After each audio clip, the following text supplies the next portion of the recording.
At this point, yeah, it is although a little messy today because I just did my microneedling, so I'm not allowed to use any kind of hairstyling, and I wanted to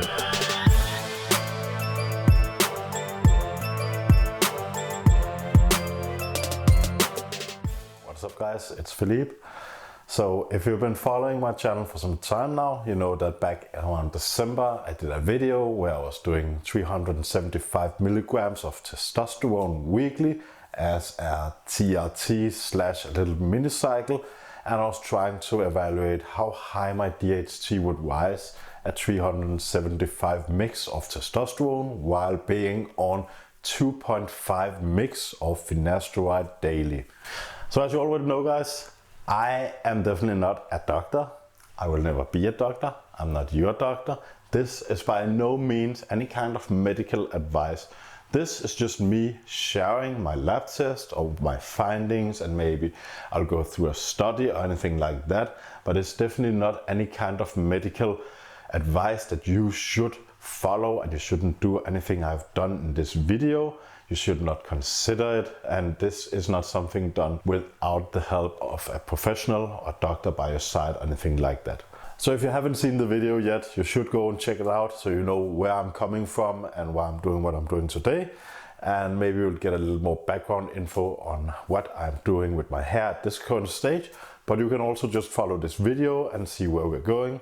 So to sum up the last video, as I just said, I did 375 mg of testosterone weekly, and I added up some finasteride daily, 2.5 milligrams, to see how well it worked out.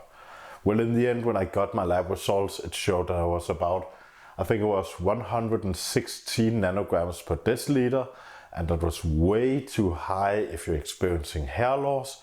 Some of you guys might be able to handle it. I know for sure that anything above 50 milligrams for me is going to be a problem for my hairline. So I decided to go back to 200 mg and see how well that worked out. But it takes some time before your blood values get stabilized again at such a point when you're doing 375 mg of testosterone. You can't just switch it back and get some lab tests done the next day and expect anything good to happen. It's been about 3 months since I did that last video. I'm doing this video now to show my lab results at 200 mg of testosterone weekly. I split it up into 3 doses that I take usually on Monday, Wednesday and Fridays. Then I have the weekend off, so I don't have to worry about pinning or anything like that. So I just want to add that I have been using oxandrolone at 20 mg on and off. The same goes for turinabol on and off 20 mg, since I believe it is some of the lowest androgenic compounds out there with a good anabolic response. And since I'm still running and doing jiu-jitsu and other sports stuff all the time, and I'm still working out and trying to keep some muscle mass, I wanted to add a little extra to this TRT to get me going a little bit further than I usually would. So if you don't know already, it is my current belief that the best ratio you can have with both fitness and let's call it lifestyle and also hair loss is somewhere where you can diminish your hair loss or even reverse it in some way. But I don't believe in crushing your DHT levels or just crushing any kind of hormone to get your hairline back, because that will just ruin your lifestyle or your life value, your happiness completely. Now, I am not a big advocate for talking about post-finasteride syndrome or anything like that, because I think it differs from person to person. But I am very aware that there are some problems concerning lowering your androgens too much and having some health issue and some mental issues that can go on for life. Now, knowing that, I am trying to get my DHT as low as possible, so I can probably regain some hair, but still I will add something in like oxandrolone, maybe some T-bol, maybe some new stuff if I discover anything like that, and then add some RU58841 or Redensyl to just keep my DHT as high as possible, but still not that high that I will go completely bald. But that's not what you're here for, guys. I know most of you are here to see what my DHT levels ended up being at 200 milligrams of testosterone divided up in 3 doses on a weekly basis. And I have my lab results here, and I think we should just check them out. I won't go through all the health stuff. if you want to know more about how my health profile looks like, my lipid profiles and such, you should just comment below and I'll probably have time to make another video on the health spectrum of my TRT cycle, so we all can take a look at how that looks at the different cycles, and if I add something, what will happen. But let's take a look at my values for the DHT.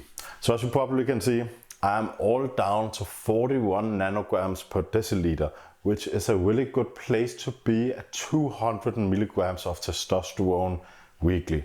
I am still taking my finasteride daily. I am considering to lower it even more because I've seen some studies that could prove that could be a good idea. I won't go into details on that yet, not in this video at all. But as far as you might know, before I was at 375 mg and I was above 100 nanograms per deciliter of DHT. I have lowered it not even by 50%, but my DHT has declined by over 50%. So this definitely proves that it's not 1 + 1 = 2 all the times when you're talking about endocrinology. And it definitely proves that a high dose of test will usually just give more side effects than it will benefit you. Because at 200 mg of testosterone, I was actually still able to win a silver medal in the grappling league here in Denmark, where I competed in no-gi. I was still able to win a medal when I was trail running. I'm still able to compete in sports, and I still bench way above 200 pounds.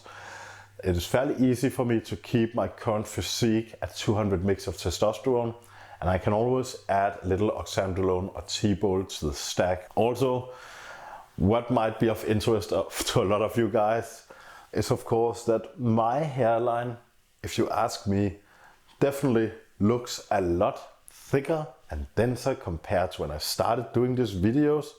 You know, at this point, yeah, it is although a little messy today because I just did my microneedling, so I'm not allowed to use any kind of hairstyling. But even though I can style my hair, I prioritize to make these videos for you guys, and I just want to appear as natural as I can. So this is my hair more or less when I don't use any kind of weird stuff in it. If we look at some of the old videos, it looks like it has improved a lot, and I like how it looks at this point.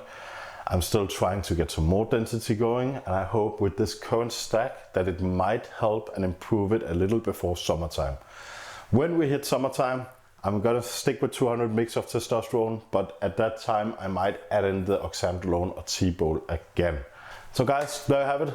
These are my DHT levels on 200 mg of testosterone weekly, and it is supplemented by 2.5 milligrams of finasteride daily. I also use my RU58841, and I also use Redensyl at this point. Also, I use microneedling as I just stated, and ketoconazole shampoo.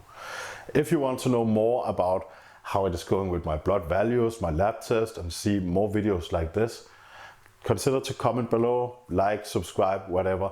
This way I know that this is the kind of content you like, that I should provide more of, and I should maybe go into more further details on this.